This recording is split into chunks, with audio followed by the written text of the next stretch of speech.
আজ 12ই জানুয়ারি আমাদের অতি প্রিয় স্বামীজি স্বামী বিবেকানন্দের জন্মদিন।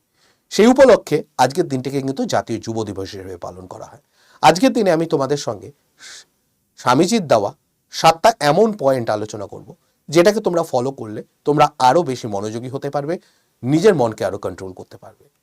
7টা পয়েন্ট এক এক করে দেখা যাক। প্রথম হচ্ছে, জীবনের সব শক্তি উৎসই কিন্তু এই কনসেন্ট্রেশন থেকে। তুমি পড়াশোনা শুধু নয়, তুমি যদি সুইমিং পড়ো, ক্রিকেট খেলো, কোনো আর্টের সঙ্গে জড়িত থাকো, প্রত্যেকটা জিনিসই কিন্তু মনোসংযোগের ফলাফল, কনসেন্ট্রেশনের ফলাফল। তাই সেই জিনিসটাকে আমাদের ভালো করে বুঝতে হবে। কিন্তু কনসেন্ট্রেশন জিনিসটা কি? আমরা ভাবি শুধু অ্যাটাচমেন্ট, একটা জিনিসের সঙ্গে ভালোভাবে অ্যাটাচমেন্ট মানেই কনসেন্ট্রেশন। একদমই তা নয়। স্বামীজি বলে গেছেন আমাদের মন প্রচন্ড চঞ্চল। সেক্ষেত্রে আমাদের মন একটা জায়গা থেকে অতি দ্রুত আরেকটা জায়গায় কনসেন্ট্রেট করার চেষ্টা করে। তাই যদি মন ভুল জায়গায় কনসেন্ট্রেশনে চলে যায়, সেক্ষেত্রে সেখান থেকে ডিট্যাচমেন্টের দরকার। ডিট্যাচমেন্টের মাধ্যমে আমরা আবার প্রথম জায়গায় ফিরে আসার মধ্যে দিয়ে কনসেন্ট্রেশন এই সাইকেলটা কমপ্লিট হয়।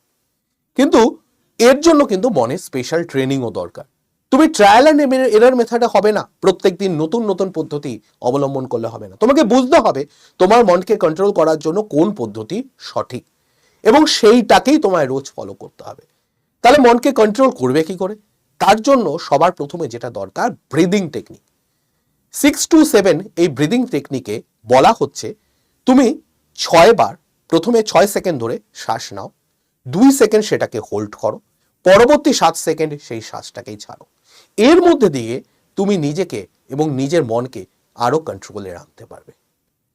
মেডিটেশন মনকে অনেকটা কন্ট্রোল করবে।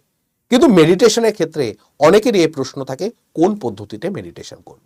মেডিটেশনের যেই পদ্ধতি তোমাকে নিজেকে শান্ত করতে, নিজের মনকে কন্ট্রোল করতে, আরো মনোসংযোগী হতে সাহায্য করছে, সেই পদ্ধতি তোমার জন্য কারেক্ট পদ্ধতি, সেটাই ফলো করো। কিন্তু সবার শেষে এটাও বলবো, নিজের খাবার দাবারকে কন্ট্রোল করো। যত বেশি জাঙ্ক ফুড, বাইরের খাবার, রিচ খাবার খাবে, তত মন দেখবে ব্যাক্র হয়ে যাচ্ছে। যত দেখবে মন তুমি কন্ট্রোল করতে পারছো না, পড়াশোনায় মনোযোগ দিতে পারছো না, কাজে মনোযোগ দিতে পারছো না। নিজেকে সংযমী হতে ফল মূল এবং সাত্বিক খাবার দাবার গ্রহণ করার চেষ্টা করো।